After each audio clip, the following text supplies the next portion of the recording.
Okay, and let's take a look at the knife tool here in Cinema 4D. The knife tool allows you to cut polygon objects and spline objects. The tool works in all three modes, point, edge, and polygon.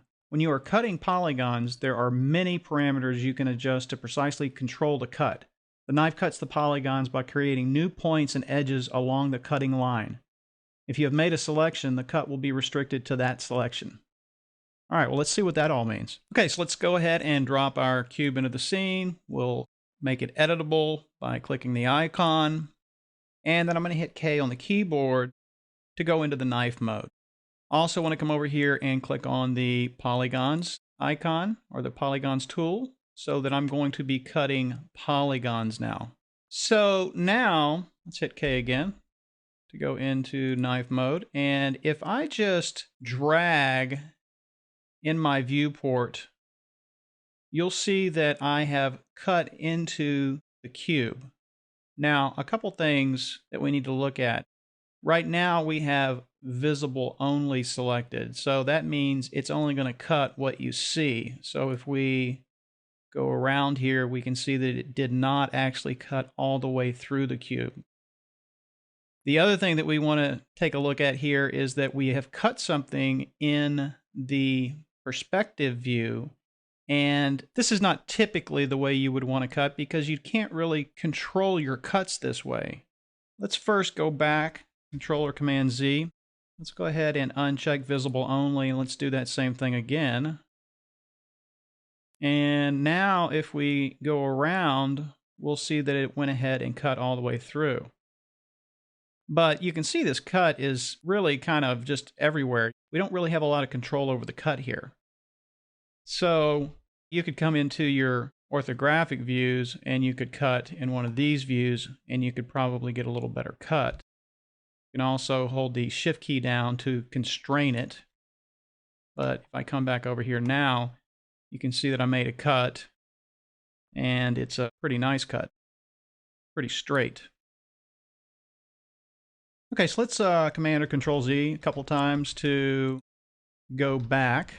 Now I want to check Restrict to Selection. So Restrict to Selection basically does exactly what it says. It restricts to a selection. So it's already checked actually, so I don't need to check it.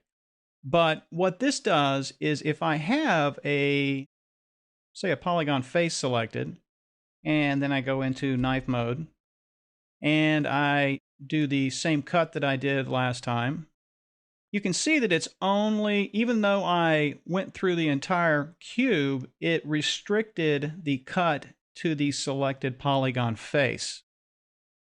We spin around that, you can see that it did not cut anywhere else. Now, Control Z, Command Z again. If we uncheck that and we again just run the knife through it again, you can see that it's cutting all the way through it again. All right.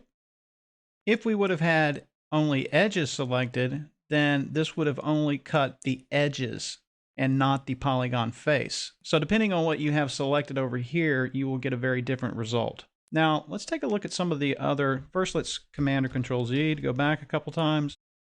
Let's not select anything right now. Let's just go into move mode. And let's go back, hit K for knife again. Right now we've got line selected. Let's go to plane. And now we are going to get a cut based on the plane that we have selected right here. So right now we have the XY plane selected, and you can see I can make a cut like that. I can go to YZ, and you can see that I can make a cut in the YZ. And if I choose XZ, you can see that I can make a cut here. Now, something else that you can do when you have your tool active is if I hold Shift down and move my cursor away from the object, you can see that it is just sort of sitting there waiting for me to do something. So at this point, I could come and adjust my offset and sort of get that exactly where I want it, and then come back in and click to go ahead and make the cut at that point. Okay, so let's Control Z, Command Z to go back a couple times. let's take a look at the loop mode. And loop mode is very powerful, and this is one that you'll use all the time. And it sort of does what the plane does, except it sort of does it interactively. So depending on what edge I'm on, depends on where my cut is going to be. So I can just come up here, make a cut there, make a cut there, make one here, here, there. Just depending on the edge that I have selected will dictate where I'm going to cut. There's one other thing I want to show you. Go back here. Let's go back to plane. And right now we have the XZ selected and we have one cut. Let's say that we wanted to make 20 cuts. We could put 20 down here. And now you can see that we're going to make 20 cuts at a time. And we can control the spacing. So let's take that down to maybe 5. And you can see what we have here. So now I made 20 cuts and spaced them 5 centimeters apart. Okay, so that's the basics of the knife tool here in Cinema 4D. Again, something very powerful and one that you will use every time you're modeling.